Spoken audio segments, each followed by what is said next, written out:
Welcome to the Grayzone. It's Max Blumenthal. Protests inside Iran triggered by the death of Masa Amini, a young woman who was picked up by Iran's morality police on the grounds of supposed indecent exposure, have drawn massive international attention.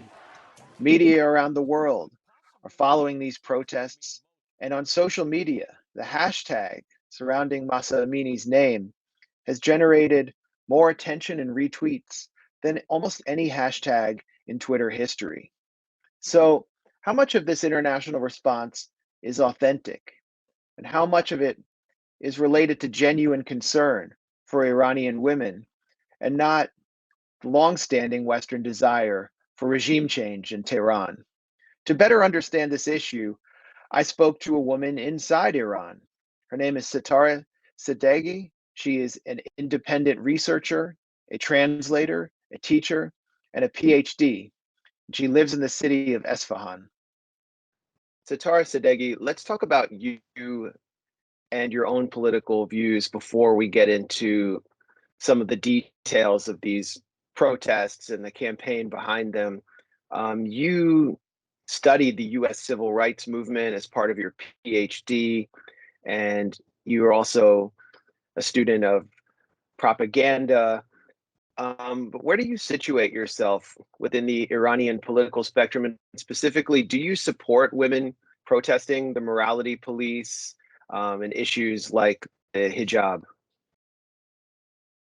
Well, yes, as you mentioned, I finished my PhD in American Studies, and I studied propaganda analysis as part of my PhD dissertation, and the rhetoric of social movements as well. So I have always been supportive of the Iranian government as the whole, like the notion of an Islamic republic, but I have also been critical towards a lot of the things that happen in my country, like many of the other people who live here. So, and for the issue of hijab, as someone who believes in hijab and has always practiced it, I am totally against the morality police. It's, by the way, in Farsi, the word that we use for it is the guidance patrol. And but in English, it's usually referred to as a morality police, and I'm totally against it. And I have been a part of the people who, especially women, who took it online and used hashtags to talk about how they do not believe in the morality police, even though they believe in hijab. And this is not something new. It has been in place from many years ago, but it became more significant this year. So even before these protests and before the tragic death of Masa Amini, people were talking about it online, and I was also one of them because I thought this was totally unacceptable. And even in my personal life, because I have friends who do not believe in the hijab and they don't want to practice it, or they practice it in a way that did not fit the standards of the Islamic Republic's law of the dress code, and they were stopped by the morality police. And in at least 3 cases that I remember, I would just go and talk to the morality police and tell them, as someone who believes in hijab, I am totally against what they're doing, and this is not the way they should enforce the law. Because it's not always that the morality police doesn't always arrest people. Their main job was to go and tell people, but even that I'm totally against it, and I don't think that's something that works. Mainly because a lot of people who live here and believe in some sort of dress code, and I think as a woman, I think that's something that people should tell us.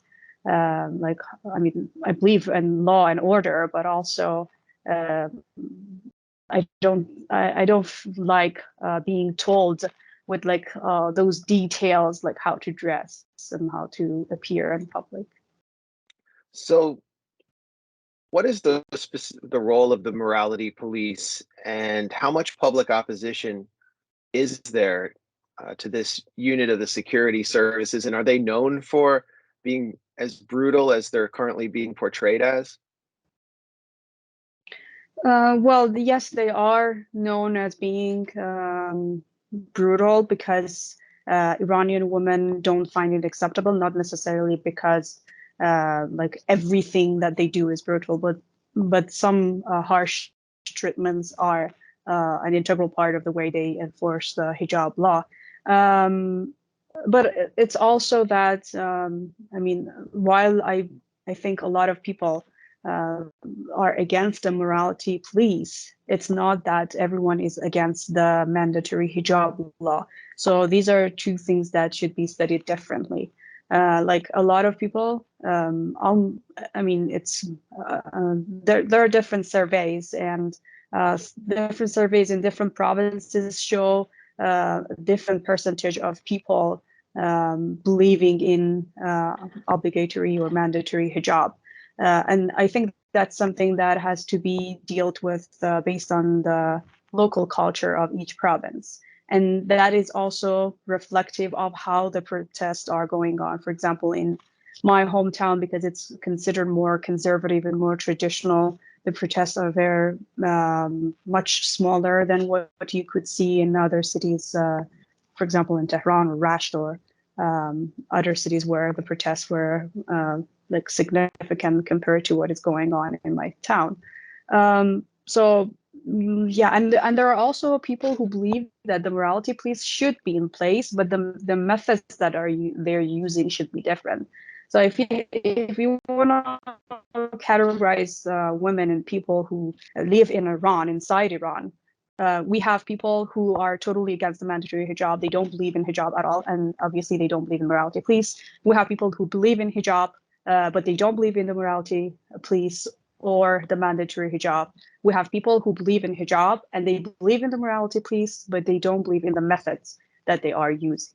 And that also creates a collective of people who are against the morality police.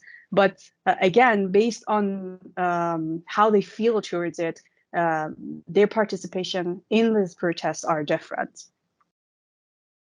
So let's talk about the issue of Masa Amini. What do we know about her death? Most people in the West who are following this believe she was beaten to death by the morality police in police custody. Has that been established as the case? And is that the understanding even of the protesters in Iran? Not really. I mean, even a lot of those Western media outlets corrected their like headlines or started using different terms referring to the case when the CCTV footage of the moment when Mahsa Amini fell and went into a coma was published. So a lot of people uh, believed that footage about how some people said that she had bruises on her legs when she was taken to hospital, which shows that there was beating.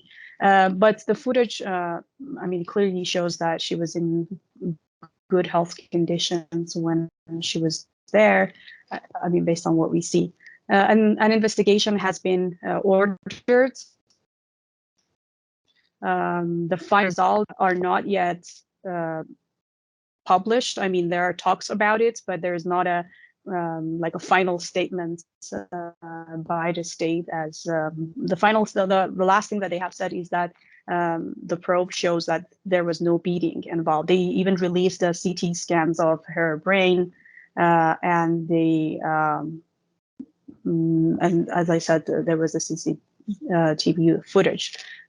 So a lot of protesters, while there are protesters who believe that beating happened, there are also a lot of protesters who think that it did not happen. But the fact that a young girl died in police custody only because of violating the dress code is something unacceptable, no matter what exactly happened in police custody.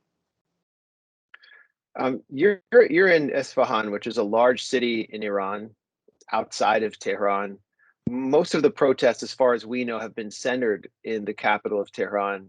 And you have been receiving a wave of death threats for reporting that the protests in your city were very small and that the protests have not spread to key Iranian cities. Is that still the case? Well, I mean, because I have already blocked a lot of people, and because the person who started those threads is someone who knew me in person.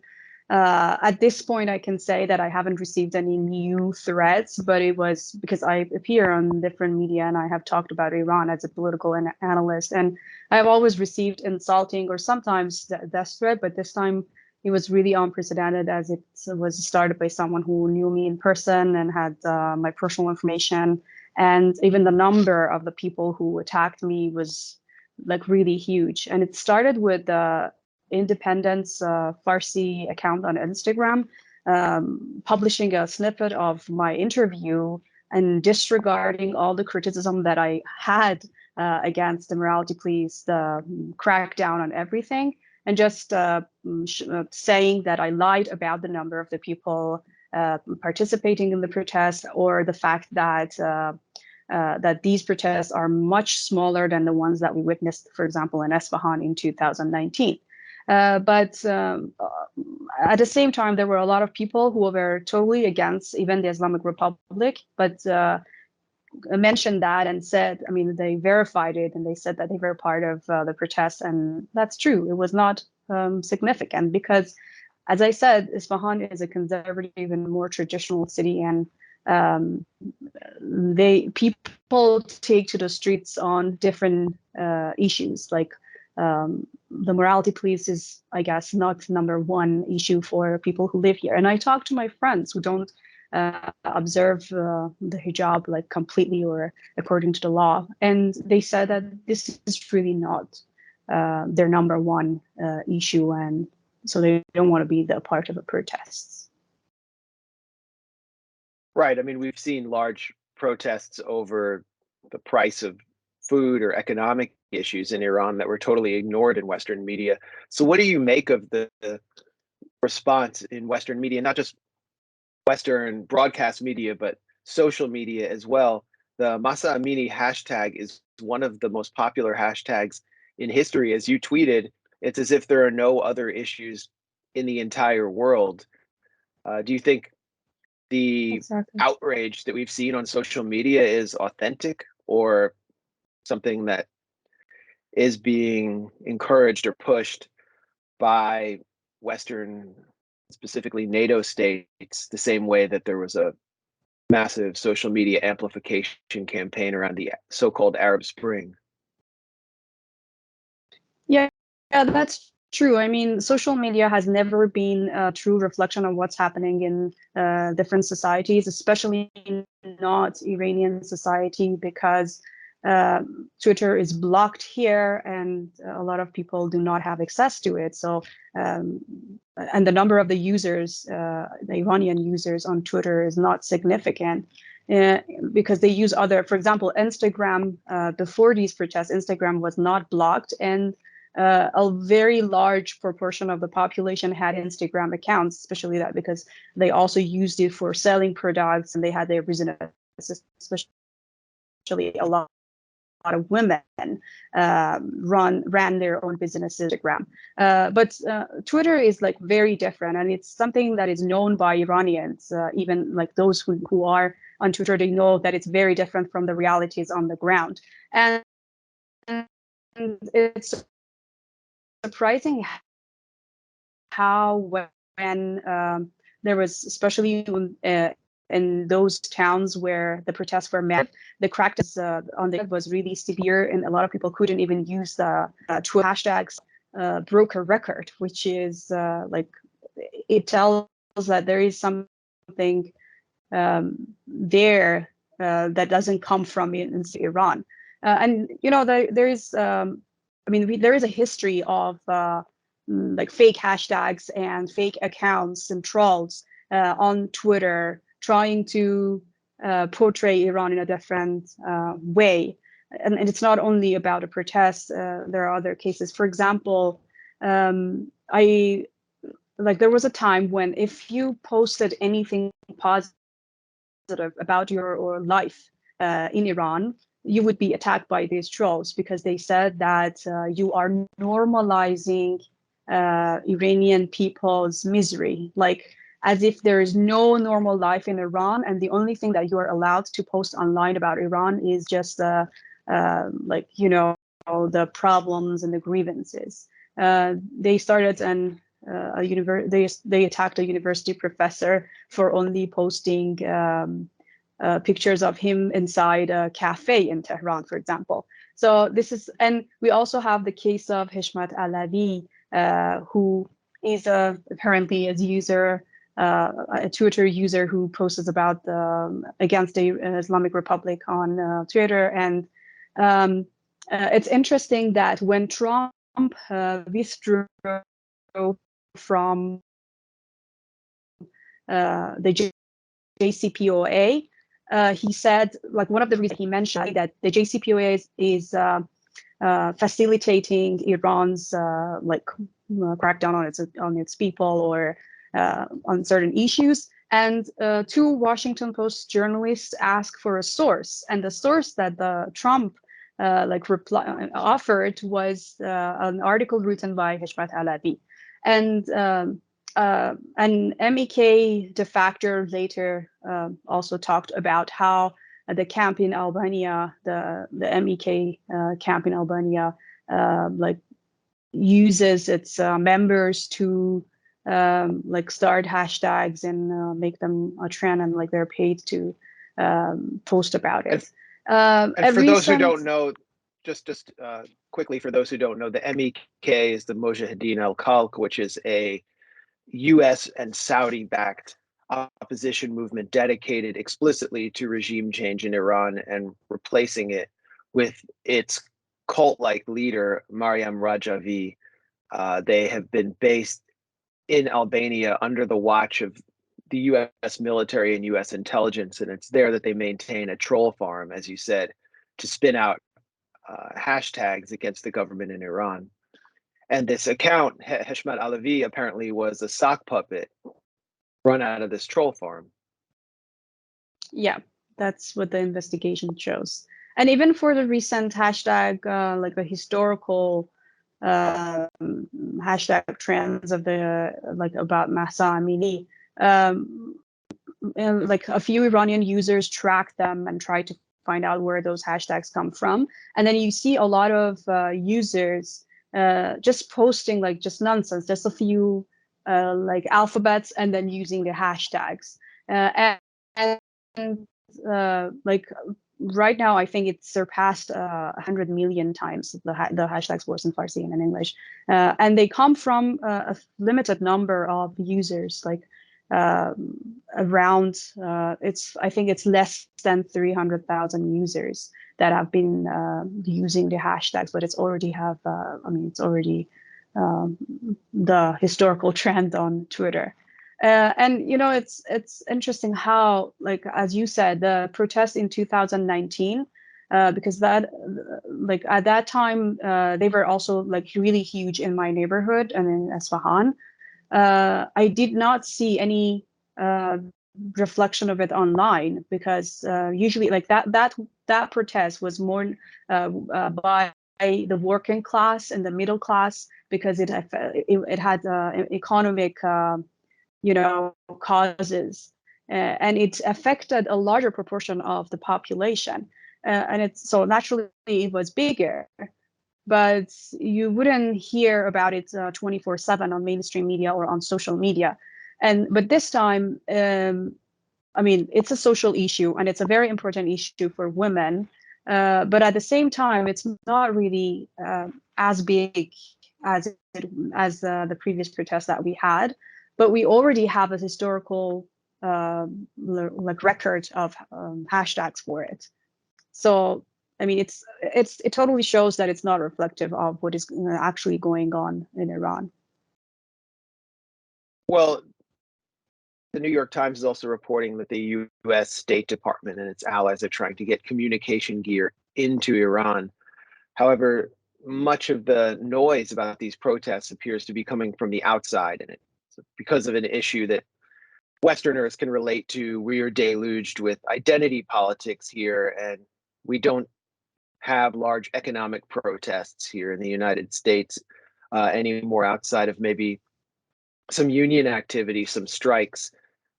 This is a case of the weaponization of identity, and obviously a real issue, as you point out, a real issue with the morality police. Maybe not at the top of the agenda, but something that upsets a section of the population in Iran. But outside, much of the noise is being made by Iranian exiles or expats. And one of the key voices who's emerged in US media, cable news media, is a figure named Masih Ali Nejad, who I'm sure you know. She's been backed by the US Yeah. government, paid hundreds of thousands of dollars in contracts with the Voice of America, which is the US government's global broadcasting system. She's met with former CIA director and Secretary of State Mike Pompeo. Recently, she cooked up a phony plot in coordination with the US government and the FBI, claiming that the Venezuelan security services were going to kidnap her and take her on speedboats to Iran. It was one of the most ridiculous plots I've ever heard. And it was widely reported in US media. Now she's back. So, what do you make of Iranian expats kind of taking the mic and becoming the voice of the Iranian public? Well, I wouldn't mind. I mean, obviously Iranian women would be very happy if those in exile really wanted to be a voice for women inside. But the thing is, they are just echoing the voice of, like I would say, a minority and just a section of the population in Iran that they agree with. I mean, I think they also um, believe in the Western liberal notion of Iran, like freedom for women, and not the notion they don't really care. I'm not talking about everyone, obviously, but some of these people who are given a voice and whose voices are amplified over the voices of women inside Iran, they're just repeating the Western notion of freedom for women, and they do not understand that if women in Iran can have a different notion of freedom, and they have other priorities when it comes to women's right and women activism. And a lot of women here are working towards that. They are organizing, they are using online campaigns to pursue Iranian women's rights. But these voices from outside really make our struggle more difficult. And instead of, for example, calling for the US government or EU to lift the sanctions on Iran that are hurting ordinary Iranian people and making it more difficult for women to find, for example, job opportunities or to just be active, an active part of the society, they are calling for their own notion, they're calling for something that they believe would be liberating for Iranian women, but that's not the case. That's not necessarily the case for the majority of Iranian women. And I personally find it like kind of insulting, because it is like you are disregarding and discrediting Iranian women. We are like Iranian women inside Iran are very powerful. A large proportion of Iranian women, uh, or the majority of Iranian women, actually, it's a high percentage, go to colleges and they're highly educated. We have women in business, we have women in medicine and universities, and women are a very active part of the society. So they know how to pursue reforms. For example, there is this case, and you can see online that there is like civil disobedience happening inside Iran without any hashtags or calls from outside. And it is helping women here. For example, in my town, riding a bicycle for women was not, like, by law, it was not forbidden. But culturally, there were a group of like extra conservative religious people in Esfahan who were against riding bicycles for women, and they were calling for that to happen. Like, they were saying that we're not going to allow that. Women did not take to Twitter to talk about it. They did not make a fuss about it and start running protests. What they did instead was that a lot of women many of them in like full hijab and full covering, started riding their bicycles through the city. And now it has become an absolute normal scene in my city. And they can't, I mean, those conservative groups cannot oppose it anymore. This is how civil disobedience and like pursuing reform works, because a lot of the things that we see, for example, the government is actually imposing or implementing, comes from the fact that there is a large proportion of the population that believes in those things. So we need education, and we need it's a progress. It's a process of reforming and educating women and educating men about women's rights. It doesn't happen by like a hashtag revolution and just taking to the streets. And then, you know, it's very easy for these protests to get violent, and there are people who abuse it. It starts with slogans for women's rights, but it ends up with the slogans against establishment and calling for the overthrowing of the establishment. So a lot of women don't want to be a part of that, simply because they see how this is hijacked, how this is exaggerated by Western media and the social media as well. And so they see the realities and they see those reflections, and they don't want to be a part of it. But they do their job for seeking reform and educating their family members and being an active part of you know, this process of bringing change to their society.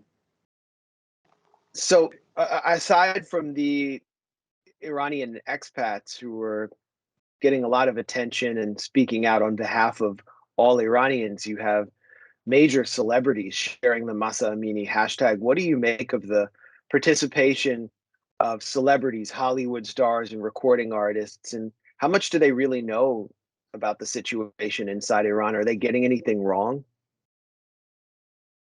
Well, while I hope a lot of them have the good intention of supporting Iranian women, and it's only out of ignorance, not that they have been paid or supported by the US governments to do that. I think it's very hypocritical because they didn't talk about how, for example, sanctions have been hurting Iranian people and Iranian women and taking opportunities away from them. For example, as an academic, like a lot of my colleagues have experienced that their papers, their academic publications are not even considered only because they come from Iran. That's also a form of injustice. Or, I mean, that affects only the academia in Iran, but sanctions affect ordinary people. It has, they were really like affecting ordinary Iranians and making it impossible for example, people with cancer to provide their medicines, to find their medicines. And a lot of medical companies refuse to sell Iran medicine, citing US sanctions, because, you know, there are also, I mean, there are a lot of European companies who just do not want to stand against the US pressure to abide by these sanctions. So they just refuse to sell medicine, or it's not always like directly from the medicine, like those companies. It's also because of the international sanctions on like Iranian banks that make it impossible for Iran to buy those medicines. So there are a lot of factors involved, but making it impossible. So I personally, and I'm sure a lot of people, find it really hypocritical. Well, you mentioned some violence taking place. We've seen police officers be killed and a number of deaths, as well as what appears to be armed clashes on the Iranian-Iraqi border. How are these protests turning violent, and are they being infiltrated by violent elements who actually have very little interest in women's rights? Yes, that's unfortunately the case. Like Iranian women rightfully wanted to protest and take to the streets and make a statement to the state, and which I think they have already made it. But there were elements who infiltrated it and started violent like attacks on public property, on even on people's property. Like they burned people's cars. There were shootings, and a lot of people have died in these protests. Many of them who were women, and it's not everyone died because of police shooting or police crackdown. A lot of those people died because of the thugs and mobs that were involved in these protests. And obviously, like you said, they don't care about women's rights. They have other they have other agenda to follow. And this is also another reason, like a lot of women who maybe initially were protesting took online to talk about that this is absolutely not what women want, and it's not supporting women's right. But there were also, like I said, peaceful protests going on, and they didn't receive crackdowns, obviously, because they weren't as violent in universities and in different, like on different streets, where people just were peacefully protesting without burning things down. But with those infiltration, it became very difficult to keep them peaceful. And also, you asked me about the Kurdish involvement, Yeah, right? I mean, Masa Amini was Kurdish, and many of the protests have taken place in Kurdish areas, if I'm not incorrect. So, how is the Kurdish issue influencing these protests?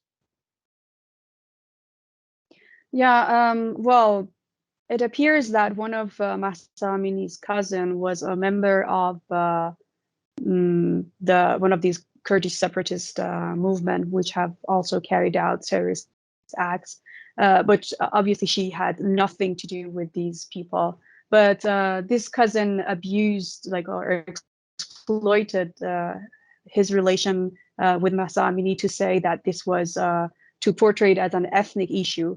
But Mahsa's family, including her uncle, spoke out and said that this has nothing to do with our ethnicity.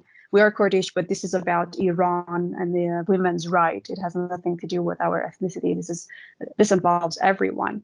But different leaders of Kurdish movements inside Iran and outside, like the ones in Iraqi Kurdistan as well, started saying that they were planning for the protests, and they called for people to take to the streets. And even the slogan that has become popular for this movement, which is translated into women, life, and liberty, that's a popular Kurdish slogan.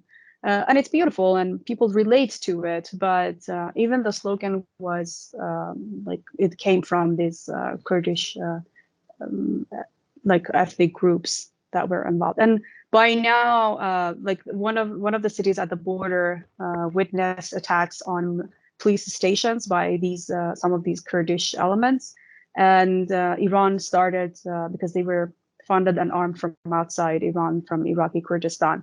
Iran also started attacking their bases in Iraq, and just recently, just yesterday, a lot of people, at least I think about 11 people, died in these attacks. But the IRGC has made it clear that they won't stop until they just back down. And I think it's also important to know that like I have Kurdish family members, and they do not see themselves a part of it at all.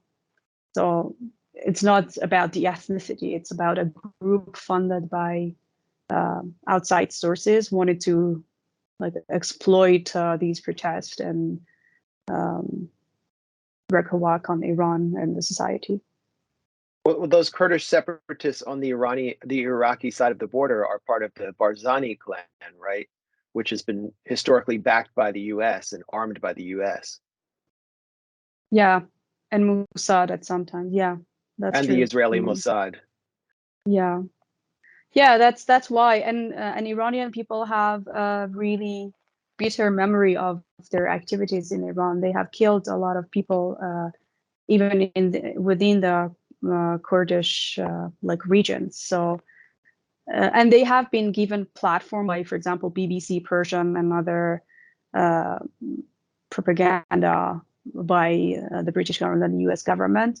which again doesn't resonate with what's going on in Iran, and makes a lot of Iranians angry, because it's really not about ethnicity at all. I mean, their family, Mahsa Amini's family, made it very clear that they consider themselves Iranian before anything, and it's really not about ethnicity. But these people are totally disregarding that. They don't care about hair case or the case of women. They're just exploiting it to create chaos inside Iran, and make it very difficult for Iranian people to take part in those protests, because they can be easily exploited. And we saw rather small protests in Cuba in 2021, backed by the U.S., staged by people who'd been involved in U.S. embassy programs, be exploited by the Biden administration to justify not returning to the normalization deal that the Obama administration had hashed out with the Cuban government. Do you think these protests will have a similar effect and will provide the Biden administration with justification for not returning to the JCPOA Iran deal that the Obama administration and Iranian government agreed to?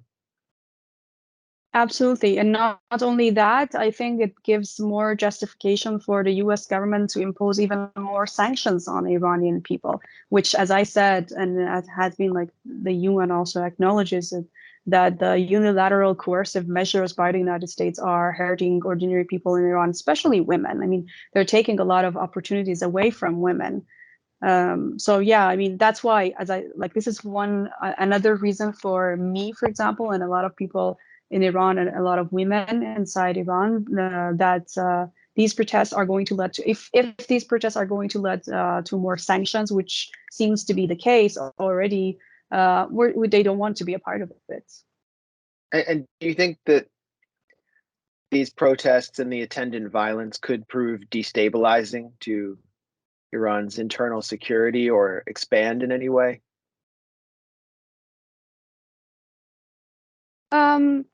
Well, by now the protests are almost finished, and everyone is talking about how there are no longer massive protests, and even on outlets like especially Persian-speaking TVs, for example, like BBC or Manoto or VOA Persian, they tried hard to say that the protests are still going on. And I was checking the hashtags today, and there are still millions of hashtags for what's going on in Iran. But if you go on the streets and just walk around, even in Tehran by now, there's really nothing significant happening. I mean, in Isfahan, it's almost over. It's very insignificant. And that's something that you will hear from a lot of people who live here. And actually, in certain neighborhoods, if you walk, you would never see anything. I had a friend of my friend was saying that if a tourist comes to Iran at this time and they go and, for example, they walk around Isfahan, they will believe that whatever they heard on social media or mainstream media was absolutely fake. That's how normal life is just going on in Iran, and things are gradually going back to normal. Even the internet crackdown eased today, and that's why I've been able to do this interview. Well, looks like at this point, the medium is the message. Satara Sadagi, thanks so much for joining us at the Grayzone and keeping us informed. Thank you for having me and giving me a platform as someone who lives in Iran to have a voice.